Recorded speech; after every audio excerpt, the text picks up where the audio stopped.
When you saw the wall, you knew you were home. So many things have been burned down, torn down, taken away. But that wall was always there at 12th and Chicon. And then we'd drive a little further and we'd see the pregnant woman. She was still there. Our mural comes down, then the other mural comes down on the corner. And people were angry. The previous mural featured Black cultural icons, but was whitewashed in May, suggesting the mural was erased as an effort to gentrify this community. And it caused quite a firestorm among neighbors and online. It was a slap in the face. It was heartbreaking. It's bigger than just a wall. I don't think the white person in America can feel what's going on in this city right here. That was a visible example, Evidence of gentrification happening. I didn't even know what gentrification meant. When a bunch of white people moved to the ghetto and opened up a bunch of cupcake shops. Sounds horrific. Why do you want me to read this? When urban renewal of lower class neighborhoods with condos attracts yuppie tenants. Yeah. Driving up rents and driving out long-time lower income residents. That's pretty much East Austin. If we could find a best practice to where nobody was displaced, no one was hurt, gentrification would not be a bad thing. But as it is, gentrification removed the African American community from that area and replaced it with another race. My people not gonna be whitewashed out of this city. Not just in the symbols, in reality in people's lives, gentrification is winning right now. I mean, how do we stop this?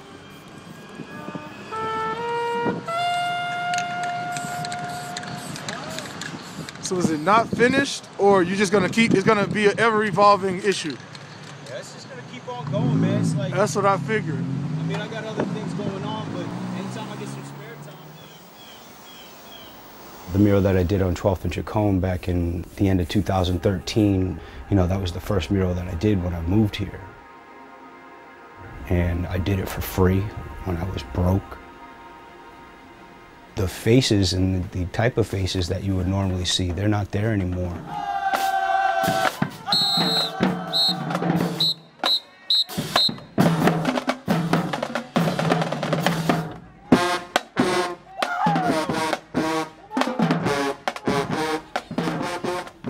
The style of dress and even the music you hear playing on the block, like these are all things that bring you back to home base, that remind you of who you are.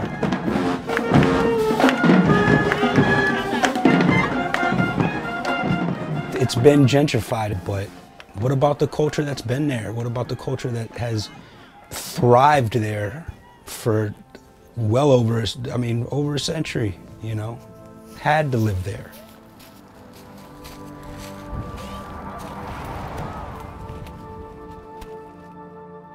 My family has been in this area from as far back as the 1830s, when they were slaves. So here's the plantation house. So your great-great-great-grandfather carried the cotton, corn, whatever was coming off the plantation. Yes? Like, they had to depict cotton. They didn't get poked by the cotton. Yeah, cotton pokes everybody. We were segregated to East Austin. My family and other families made it a beautiful, livable community.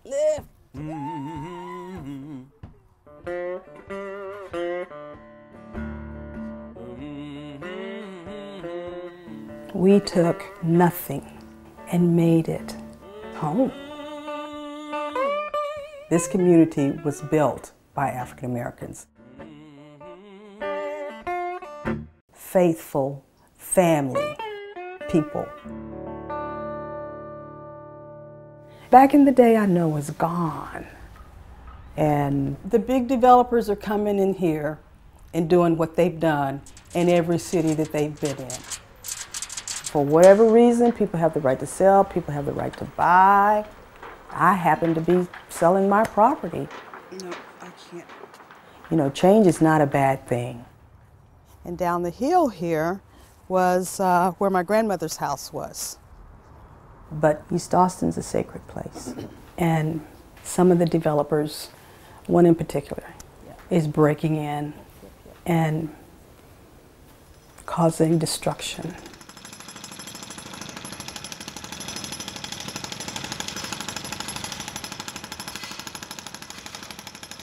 Shortly before the 12th Street mural was painted over, Eureka had an artist paint over the Mama Sana mural. E-N-I-Y-A-H. Naya, Naya, Naya. Naya, Naya, Naya. We over here, Paula. Over here. Our mural was across the street from Chris's mural. How you spell your name? E-N-I. You know, it was 2012 by the time we made the mural. We knew that the neighborhood was changing, but it was something where we also knew that while the neighborhood's changing, there are still people here who are from this community and need pregnancy support. Oh, let's see. Let's give it to him. Let's give it to him. Yeah. We had this idea of having kind of like a billboard that was in the part of town where those that we worked with lived, to let people know that we were there and that we were available. You're doing good. All right. Okay. Bye. Bye. We painted the mural on 12th and Chicon in the fall of 2012. Because there's so many challenges for Black women during pregnancy, we wanted to kind of flip that image into a positive, beautiful image, and she has love on her belly. The mural was taken down by May 10th of 2017. Eureka Holdings, that bought the building, had already hired an artist to paint over our mural. We had the muralist tell us, but when it actually happened, we were so devastated. Sorry, I don't want to do it. It represented the work of a lot of people for a lot of years. A vision of trying to create a more just and loving world. That's what we were building together over time. Oh, that's so cute. What happened with our mural was just a minuscule example of what's happening on a larger scale. When the money machines come in, poor and working class Black communities get pushed out. They've been saying that they was gonna tear these down forever. They want to make it look like the apartments across the street, like stack us up on top of each other and stuff. So we'll eventually have to go.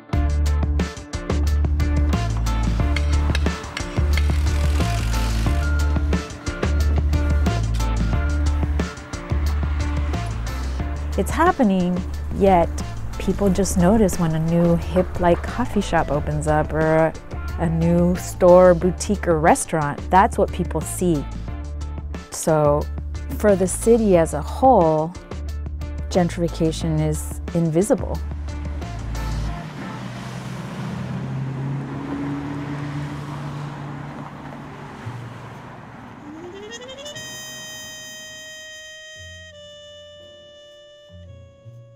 I opened Las Bruces on 12th and Chicon in May of 2017. I never gave moving to this location a second thought.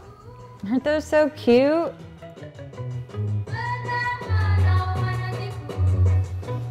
My plans for the store when we moved here was to redo the outside. Do you not live in America? Okay. Naively, I didn't realize how much people were attached to that mural. That's what's up, man. So I gave the green light to just go ahead and prime the wall and we can just get a new mural started. And that's where the misstep was. This mural was different only because I literally saw it happening while it was happening. This wall was being painted completely white when it was so full of color. I was so overwhelmed. I was just like, they're painting over the mural. We have to do something. I can't say anything because I might punch this guy or something. So I'm just gonna record from the car. When other people started trying to figure out who did what and who made the decisions, that was then kind of when it blew up on social media.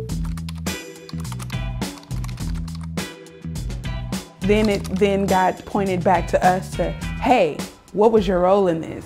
Good morning. Yeah, that wall painted all white. You can see these messages on it. These are the ones that we're showing you that are safe for TV. There are some profane ones. I didn't necessarily want to be engaged in it, just to be quite honest, but I understood that it related to the work that we do. Six Square was formed to preserve the cultural legacy of the African American community. And right in front of us, this mural has disappeared. Breathe, smile, we're all happy. Yeah. On behalf of Six Square and our board of directors, we have reached an agreement with those who are leasing the property here, the business owners. And one of those agreements included that Six Square would take conservatorship over the wall in question. Councilmember Ora Houston was very passionate that we have something up by Juneteenth so that as this parade goes by, that people would be encouraged and not incensed again. We held so many community meetings. This area is being whitewashed or it's been changed. We wanted to hear from the people who were outraged and the business owner. Are you gonna play some chess? Yeah. Awesome. I'm Veronica. What's your name? Nadia, nice to meet you. This is Sam. I made it a point to go to all the community meetings. All my employees were at the meetings. We all collectively made it our responsibility to show up. To be told that you're trying to exclude like minorities, that just hits me really deep because I came from backgrounds like that, you know, like my parents aren't rich, my grandparents weren't rich. Like, I have built this business by hand and it just really hits close to home. At the same token, I understand and I validate those people's feelings. Given the history of this area, now I see clearly like why the anger and the hurt. Black faces are getting erased on this side of town.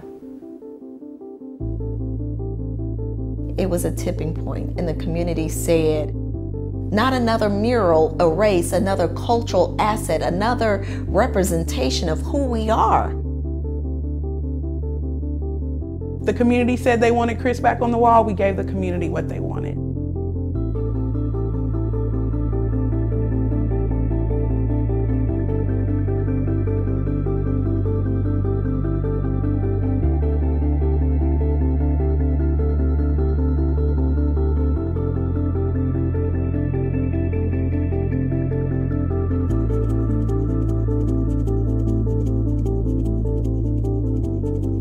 Hope is everything. Hope is everything. And as small as this opportunity to paint another mural was, it was done by the people. Like, people showed up and actually changed the tide of something.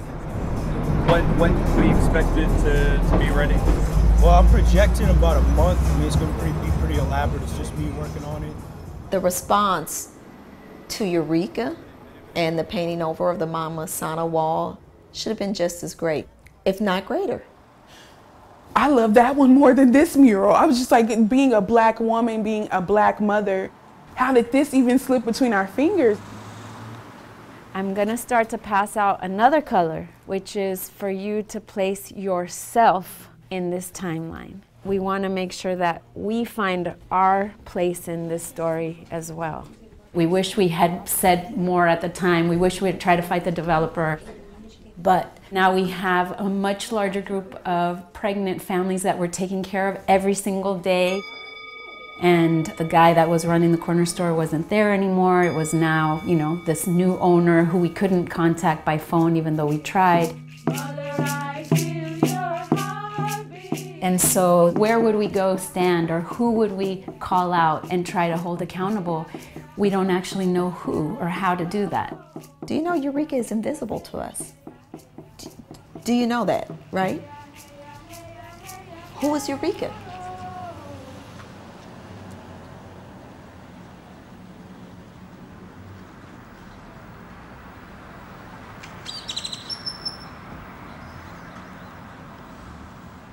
Change is what Austin's been about from the 80s onward. The key is talking to the local residents, talking to the local, nonprofits, trying to bring everyone together. It wasn't like we just woke up and said we want to repaint a mural. We got the community input. We thought that was going to be looked upon favorably.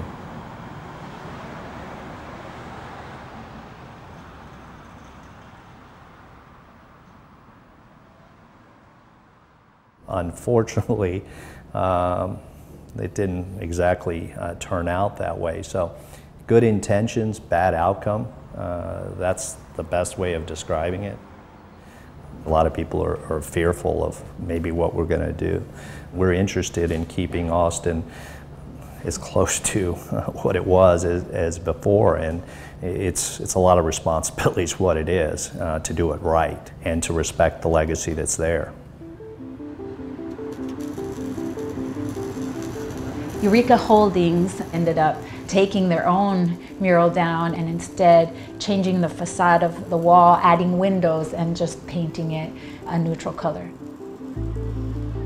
So a beautiful black pregnant woman was replaced by white fortune.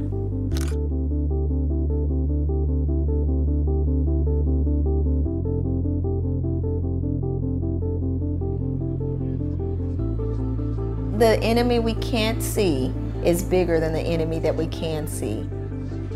In communities of color, you got to be fully transparent with us.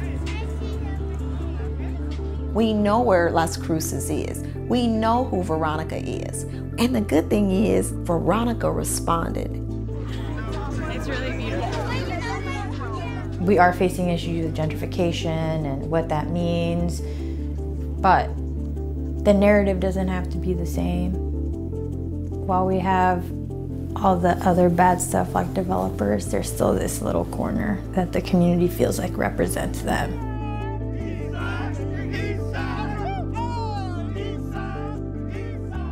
For us, it's heartbreaking what happened, but I think that it gave people a wake-up call. If we get stuck in the symbol only and fighting for the symbols versus fighting for the people, then we haven't taken advantage of what the moment gave us. There needs to be some effort to stem the tide of displacements immediately. We could use that organizing energy towards holding our city government accountable for allowing for that kind of just unlimited development in communities that displace people. The only thing that's going to cut into the deep affordability crisis we have today is if a city builds affordable housing. Something needs to be done now. We can't wait another 5-10 years.